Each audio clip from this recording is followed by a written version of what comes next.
We started this process a long time ago, actually, almost 2 years ago now, and we knew for a lot of reasons that we wanted it to be a really collaborative process and involve lots of different creatives. What I really loved about this process is how collaborative it is, like really truly in its nature, in terms of like there is no like sense of hierarchy of whose creative ideas are going to influence the story that's being told. Collaboration is something we love to push to the forefront of all of our work because it's so important and we think it just makes the work so much better. And Jack did a really great job of allowing us to chip in from day one, even before, you know, we've kind of started full rehearsals. He was always like, look, this place is as much yours as it is mine. And that's what I think is encouraging, that anybody that takes on those roles in the future, they can add their flavour, but a bit of us has followed you through, so it's been fun.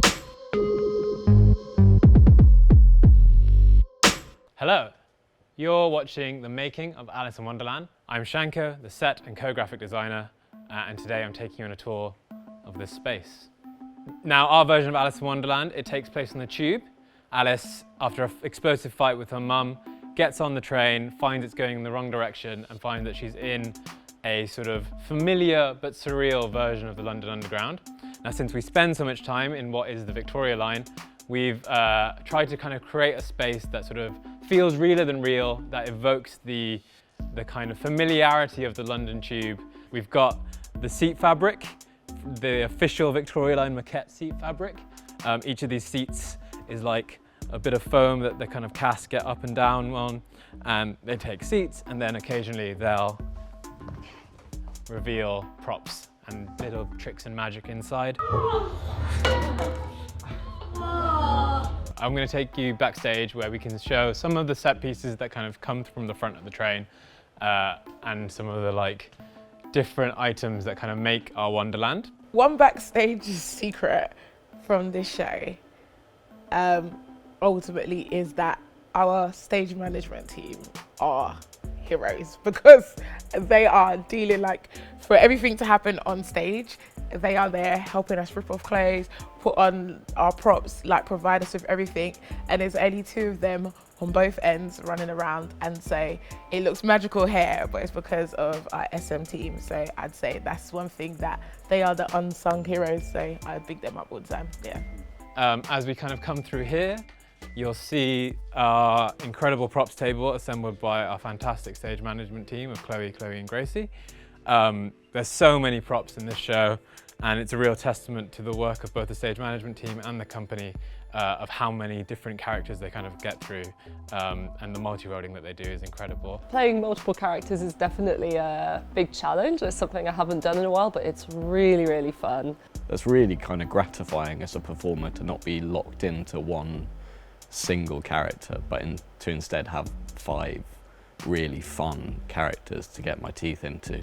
If I had to pick one that I enjoy playing the most, I'd probably pick the nose, just because it's unlike anything I've ever played before and probably will ever play again. A highlight of mine in rehearsals was when we saw Will come out in the nose costume for the first time.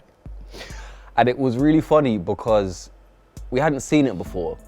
And like when he first came out, it was a bit weird. It was funny, but it was a bit weird to be like, okay. And then I was just cracking up like for 10, 15 minutes. I was just barling. My favourite memory from rehearsals is probably the first time we got kids in the room, which was so exciting because we had this sudden big reminder of who it's really for. I think that was, we sort of had some relief at that moment as well, because we were like, if the kids can like it under fluorescent lights with half our costumes and forgetting our lines sometimes, then we're going to be fine for the actual thing.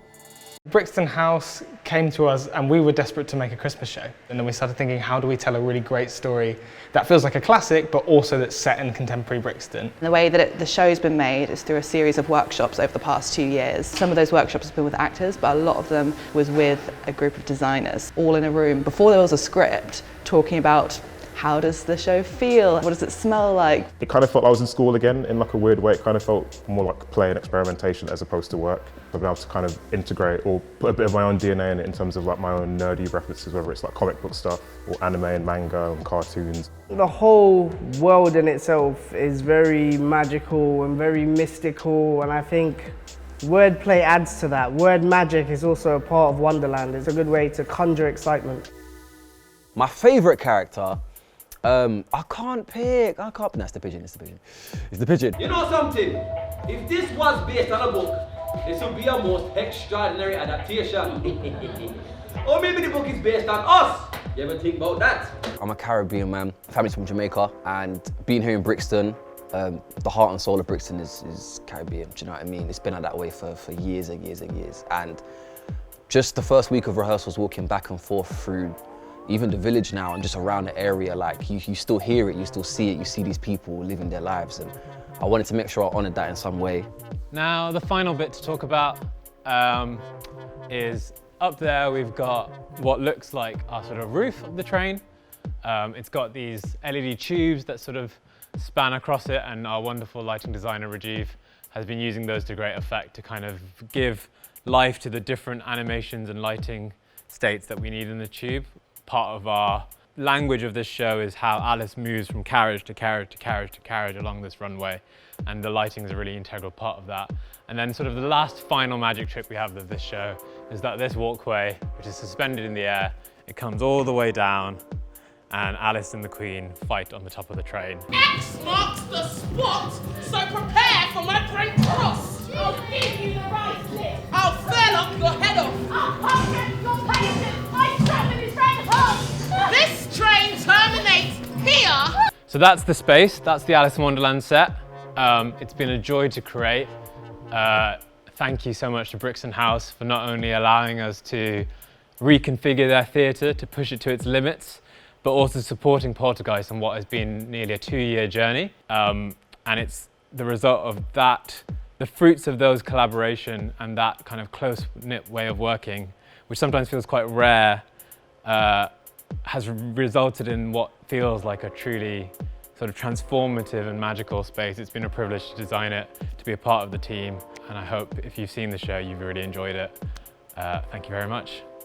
If I could describe the process of making this show in 3 words, I would say it's exhilarating. I would say vibes was definitely another one.